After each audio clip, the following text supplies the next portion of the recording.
بسم اللہ الرحمن الرحیم۔ ایک ساتھی نے موضوع پر مسح کرنے کے تعلق سے ساکس پر مسح کر سکتے یا نہیں، تو اس کا جواب یہ ہے کہ سب سے پہلے اس کی تفصیلات ہم آپ کو بتائیں گے۔ ساکس ہو یا موزے ہو یا خفین، خف جسے کہتے ہیں، یا یہ کہ جتنے بھی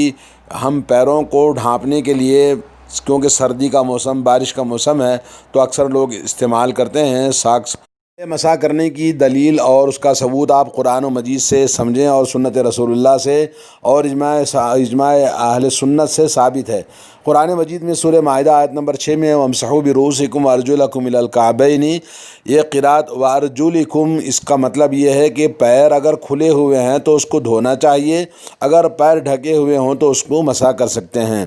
اور سنت میں مختلف احادیث متواتر نبی کریم صلی اللہ علیہ وسلم سے ثابت ہے کہ موضوع پر مسح کر سکتے ہیں۔ اسی طرح سے امام احمد بن حنبل رحمہ اللہ نے کہا کے تعلق سے میرے دل میں کوئی بھی شک نہیں ہے، کیونکہ نبی کریم صلی اللہ علیہ وسلم سے صحابہ سے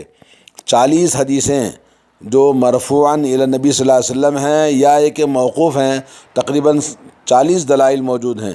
حضرت حسن بصری رحمۃ اللہ علیہ کہتے ہیں کہ 70 صحابہ کرام نے مجھے بتایا کہ موضوع پر مسح کر سکتے ہیں۔ حدثنی 70 من اصحاب النبی صلی اللہ علیہ وسلم انہ مسح علی الخفین۔ اب اس میں افضل حق یہ بات یہ ہے کہ آدمی اپنی قدرت کے مطابق موضوع پر مسح کرے۔ پہننے والے کے لیے مسح کرنے کی اجازت ہے، اس شرط کے ساتھ میں کہ شرط کے مطابق موزے پر مسح کرے اور درمیان میں اپنے موزے نہ نکالے۔ نبی کریم صلی اللہ علیہ وسلم اور آپ کے صحابہ کرام کی اتباع کرتے ہوئے اور جس کے پیر موزے نہ پہنے ہوں ان دونوں کو دھونا واجب ہے۔ اور اسی طرح سے موزے جب پہنتے ہیں تو پہننے کے لیے ہمارے لیے دلیل یہ ہے کہ حضرت عبداللہ بن عمر رضی اللہ تعالیٰ عنہ فرماتے ہیں نبی کریم صلی اللہ علیہ وسلم سے کہ آپ نے فرمایا ان اللہ یحب ان تؤتی رخصہ کما یکرہ ان تؤتی معصیتہ۔ مسند احمد اور بحقی کی ابن خزیمہ کی حدیث ہے جس میں اللہ کے نبی صلی اللہ علیہ وسلم فرماتے ہیں کہ اللہ عز و جل کو یہ چیز محبوب ہے کہ اس کی دی ہوئی رخصتوں پر عمل کیا جائے، جیسے اللہ تعالیٰ ناپسند کرتا ہے کہ اس کی نافرمانی کی جائے۔ ایک اور حدیث میں حضرت عبداللہ بن مسعود اور حضرت عائشہ سے مروی ہے ان اللہ یحب ان تقبل رخصہ کما یحب ان تعطی عزائمہ۔ فرماتے ہیں کہ اللہ تبارک و تعالیٰ پسند فرماتا ہے کہ اس کی رخصتوں کو قبول کیا جائے، عمل کیا جائے، جس طرح سے اللہ رب العالمین کی عزائم کو عمل کرنا، عزائم پر عمل کرنا اللہ تعالیٰ کو جیسے محبوب ہے ویسے ہی رخصتوں پر عمل کرنا محبوب ہے۔ جی یہ حدیث بھی نبی کریم صلی اللہ علیہ وسلم سے طبرانی نے، بحقی نے روایت کی ہے، علامہ البانی نے اس کو صحیح قرار دیا ہے۔ صحیح مسلم میں ایک حدیث ہے حضرت جابر رضی اللہ تعالیٰ عنہ سے، فرماتے ہیں علیکم برخصت اللہ الذی رخص لکم، تمہارے لیے اللہ تعالیٰ کی دی ہوئی رخصت پر عمل کرنا ضروری ہے جو اللہ نے تمہیں رخصت دی ہے۔ جیسے کتاب الصیام میں آپ نے لکھا ہے کہ باب جواز الصوم والفطر فی شہر رمضان للمسافر فی غیر معصیۃ، کہ بغیر کسی گناہ کے مسافر کے لیے رمضان کے روزے حالت سفر میں چھوڑ سکتا ہے اور رکھنے کا روزہ اجازت بھی ہے۔ موضوع پر مسح کرنے کے تعلق سے ان باتوں کو سننے کے بعد اب آئیے نمبر 2 ہے کہ موضوع پر مسح کرنے کی شرطیں کیا ہیں۔ تو نمبر 1، ان دونوں موضوعوں کو پہننے کے لیے طہارت شرط ہے۔ حدیث مغیرہ بن شعبہ رضی اللہ تعالیٰ عنہ کی حدیث ہے، فرماتے ہیں کنت مع النبی صلی اللہ علیہ وسلم فی سفر فأهويت لأنزع خفيه فقال دعهما فإني أدخلتهما طاهرتين فمسح عليهما۔ حضرت مغیرہ بن شعبہ رضی اللہ تعالیٰ عنہ بیان کرتے ہیں کہ ایک سفر میں میں نبی کریم صلی اللہ علیہ وسلم کے ہمراہ تھا۔ میں نے وضو کے وقت چاہا کہ آپ کے دونوں موزے اتار دوں۔ آپ صلی اللہ علیہ وسلم نے فرمایا انہیں رہنے دو، میں نے انہیں طہارت کی حالت میں پہنا تھا، پھر آپ نے ان پر مسح کیا۔ صحیح بخاری صحیح مسلم کی حدیث ہے۔ اور اس میں نمبر 2 یہ ہے کہ شرط موزے پر مسح کرنے کے لیے حدث اصغر کیونکہ حدث یعنی ناپاکی دو طرح کی، ایک چھوٹی ایک بڑی، تو چھوٹی طہارت کے لیے آپ موزے پر مسح کر سکتے ہیں، جیسا کہ حدیث صفوان ابن عسال رضی اللہ تعالیٰ عنہ فرماتے ہیں کہ رسول اللہ صلی اللہ علیہ وسلم یأمرنا اذا كنا سفرا اللہ ننزع خفافنا 3 ایام ولیالیہن الا من جنابۃ، اگر ہم سفر میں ہیں تو ہم موزے نہ نکالیں 3 دن 3 راتیں، الا کہ جنابت کی حالت میں ہیں، ولیکن من غائط و بول و نوم، اگر ہمیں پیشاب پاخانے کی ضرورت پڑے اور یا کہ سونے کی ضرورت پڑے تو اس میں ہم موزے پر مسح کر سکتے ہیں، مگر جنابت کی حالت میں مسح نہیں بلکہ غسل کے ساتھ اس کو نکالنا واجب ہے۔ فلا یجوز المسح فی الجنابۃ، حالت جنابت میں مسح جائز نہیں ہے، ولا فی ما یوجب الغسل، اور نہ ہی اس میں جس میں غسل واجب ہوتا ہے۔ 3 یہ ہے شرط کہ مسح کرنے کی موضوع پر کتنی مدت ہے شریعت میں، اس کی مدت 3 دن 3 راتیں مسافر کے لیے اور مقیم آدمی کے لیے 1 دن 1 رات کی اجازت ہے، جیسا کہ شریح ابن ہانی فرماتے ہیں کہ میں نے سیدنا علی رضی اللہ تعالیٰ عنہ سے موضوع پر مسح کرنے کی مدت کے تعلق سے پوچھا تو حضرت علی رضی اللہ تعالیٰ عنہ نے فرمایا رسول کریم صلی اللہ علیہ وسلم نے مسافر کے لیے مسح کی مدت 3 دن اور 3 رات مقرر فرمائی ہے، اور مقیم کے لیے 1 دن 1 رات مقرر فرمائی ہے۔ صحیح مسلم کی حدیث ہے، اور اسی طرح سے حضرت صفوان کی حدیث ہے، اور اسی طرح حضرت ابوبکر رضی اللہ تعالیٰ عنہ کی حدیث ہے نبی کریم صلی اللہ علیہ وسلم سے، آپ انہ رخص للمسافر 3 ایام ولیالیہن وللمقیم یوما ولیلہ، مسافر کے لیے 3 دن 3 راتوں کی آپ نے اجازت دی ہے، اور مقیم کے لیے 1 دن 1 رات کی اجازت ہے۔ جب موزے پہن لے حالت طہارت میں تو اس کے بعد میں ان کو مسح کر سکتے ہیں۔ یہ حدیث ابن خزیمہ اور دارقطنی کے اندر موجود ہے، اور یہ مدت صحیح جو شروع ہوتی ہے ابتدائے مسح سے شروع ہوتی ہے، جیسا کہ علامہ نووی رحمۃ اللہ علیہ اور امام اوزاعی اور امام احمد بن حنبل کہتے ہیں کہ مسح کی مدت موزے پہننے کے بعد پہلا مسح کرنے سے شروع ہوتی ہے، یعنی اگر ایک شخص نماز فجر کے لیے وضو کرتا ہے اور موزے یا جرابیں پہن لیتا ہے اور ظہر کی نماز میں ان پر پہلی بار مسح کرتا ہے تو اگلے دن کی فجر تک وہ مسح کر سکتا ہے۔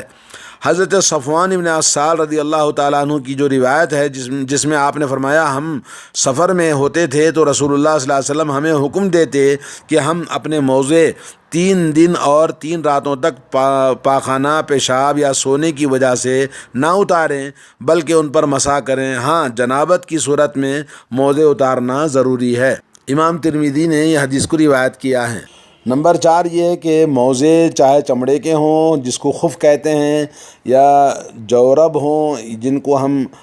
شرابیں کہتے ہیں، یا کہ عمامہ، ان سب پر مسح کر سکتے ہیں جبکہ وہ نجس نہ ہوں، کیونکہ جو نجس ہوگا اس پر مسح نہیں کر سکتے، پاک ہونا چاہیے نجس، کیونکہ نجس جو ہے وہ طہارت کی ضد ہے، اور متنجس، نجس کا معنی یہ ہے نجس العین، جیسا کہ موزے اگر گدھے کے چمڑے سے ہیں تو گدھا نجس العین ہے، تو اس کے چمڑے کے موزے سے اگر کوئی مسح کرتا ہے تو جائز نہیں ہے، اور متنجس کہتے ہیں اس چمڑے کے جو کہ چمڑے کا تو بیل کا چمڑا ہے مگر اس کو نجاست لگی ہے تو اس پر بھی ہم مسح نہیں کر سکتے، البتہ متنجس کو جب نجاست سے پاک کر دیں گے تو اس پر مسح کر سکتے ہیں اور اس میں نماز بھی پڑھ سکتے ہیں۔ حضرت ثوبان رضی اللہ تعالیٰ عنہ بیان کرتے ہیں کہ رسول اللہ صلی اللہ علیہ وسلم نے فرمایا وضو کرتے وقت صحابہ کرام کو پگڑیوں اور جرابوں پر مسح کرنے کا آپ نے حکم دیا، سنن ابو داؤد کی حدیث ہے۔ موضوع پر مسح کرنے سے پہلے چیک کر لینا چاہیے کہ اس پہ کہیں نجاست تو نہیں لگی ہے، جیسا کہ نبی کریم صلی اللہ علیہ وسلم کی حدیث حضرت ابو سعید خدری رضی اللہ تعالیٰ عنہ بیان کرتے ہیں کہ رسول کریم صلی اللہ علیہ وسلم نے لوگوں کو نماز پڑھائی، نماز کے دوران آپ نے چپل اتار دیے تو لوگوں نے بھی آپ کا دیکھا دیکھی چپل اتار دی اپنے اپنے، تو نماز سے فارغ ہوئے تو آپ صلی اللہ علیہ وسلم نے فرمایا آپ لوگوں نے چپل کیوں نکال دی اپنے؟ تو آپ نے فرمایا، لوگوں نے کہا کہ یا رسول اللہ ہم نے آپ کو دیکھا نکالتے ہوئے تو ہم نے بھی نکال دیا۔ تو رسول اللہ صلی اللہ علیہ وسلم نے فرمایا کہ جبریل علیہ السلام میرے پاس آئے تھے اور انہوں نے خبر دی کہ آپ کے چپل میں گندگی لگی ہے۔ تو آپ نے فرمایا جب تم میں سے کوئی آدمی مسجد کو آئے تو اپنی چپلوں کو دیکھ لے اور موزوں کو دیکھ لے کہ کہیں اس کے اندر گندگی نہ لگی ہو، اگر گندگی لگی ہے تو اس کو پوچھ لے زمین میں رگڑ کر، تو اور اس میں نماز پڑھ سکتے ہیں۔ یہ سنن ابو داؤد کی حدیث ہے جو دلالت کرتی ہے کہ کوئی آدمی موزے یا چپل میں نجاست لگی ہو تو اس پر نماز نہیں پڑھ سکتے، اس کو اتار دینا چاہیے۔ صحابہ کرام جرابوں پر مسح کیا کرتے تھے، جیسے کہ حضرت عقبہ بن عامر رضی اللہ تعالیٰ عنہ ابو مسعود انصاری نے اپنے جرابوں پر اپنے چپل کے تسموں سمیت مسح کیا، بیہقی کی حدیث ہے۔ حریث فرماتے ہیں علی رضی اللہ تعالیٰ عنہ پیشاب کیے، پھر اس کے بعد آپ نے وضو کیا، آپ نے اپنے جرابوں پر جو جوتوں کے یعنی چپلوں میں موجود تھیں ان پر مسح کیا۔ ابن ابی شیبہ میں یہ حدیث موجود ہے۔ علامہ ابن حزم رحمۃ اللہ علیہ نے 12 صحابہ کرام سے جرابوں پر مسح کرنا ذکر کیا ہے، جن میں عبداللہ بن مسعود، حضرت سعد بن ابی وقاص اور عمر بن حریث بھی شامل ہیں رضی اللہ عنہم۔ اسی طرح سہل بن سعد رضی اللہ تعالیٰ عنہ جرابوں پر مسح کیا کرتے تھے۔ ابن ابی شیبہ، حضرت ابو امامہ رضی اللہ تعالیٰ عنہ بھی جرابوں پر مسح کیا کرتے تھے۔ ابن ابی شیبہ، نیز انس بن مالک رضی اللہ تعالیٰ عنہ نے وضو کرتے ہوئے اپنی ٹوپی اور سیاہ رنگ کی جرابوں پر مسح کیا اور نماز پڑھی، امام بیہقی نے روایت کیا۔ علامہ ابن قدامہ کہتے ہیں کہ صحابہ کرام رضی اللہ تعالیٰ عنہم کا جرابوں پر مسح کرنے کا جواز اجماع پر ثابت ہے۔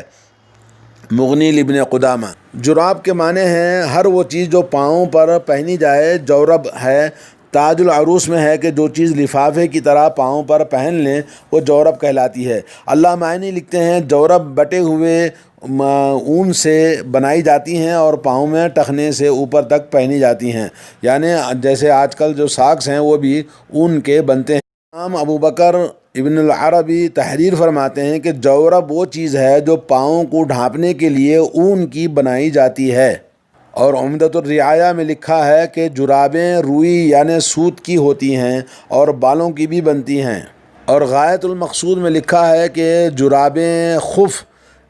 یہ جرابیں چمڑے کی بھی ہوتی ہیں، صوف یعنی اون کی بھی بنتی ہیں اور سوت کی بھی ہوتی ہیں۔ پس ثابت ہوا کہ جورب لفافے یا لباس کو کہتے ہیں۔ وہ لباس خواہ چرمی ہو یعنی چمڑے کا ہو یا اونی، ہم اس پر مسح کر سکتے ہیں۔ اگر موزے تھوڑا بہت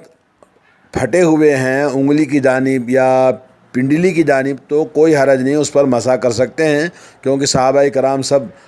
مالدار اور سب نئے نہیں پہنتے تھے، پھٹے ہوئے ان کے پاس بھی ہوا کرتے تھے، اس پر مسح کرنا جائز ہے۔ نمبر 6 یہ ہے کہ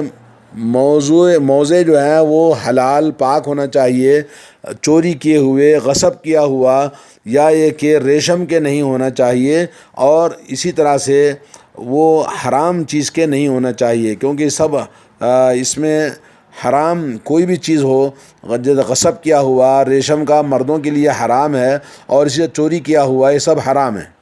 اور ایسے موزے بھی مسح کرنے کی اجازت نہیں ہے جس کے اوپر تصویریں بنی ہوئی ہیں، جانور کی تصویر ہے یا کوئی اور تصویر بنی ہے، تو ان پر بھی مسح کرنا درست نہیں ہے، جس میں نماز نہیں ہوتی۔ اور جب آپ کو معلوم ہو گیا، نمبر 7 یہ ہے کہ موزے طہارت میں پہننے کے بعد مدت کے درمیان اگر کسی وجہ سے موزے نکال دیا تو اس کا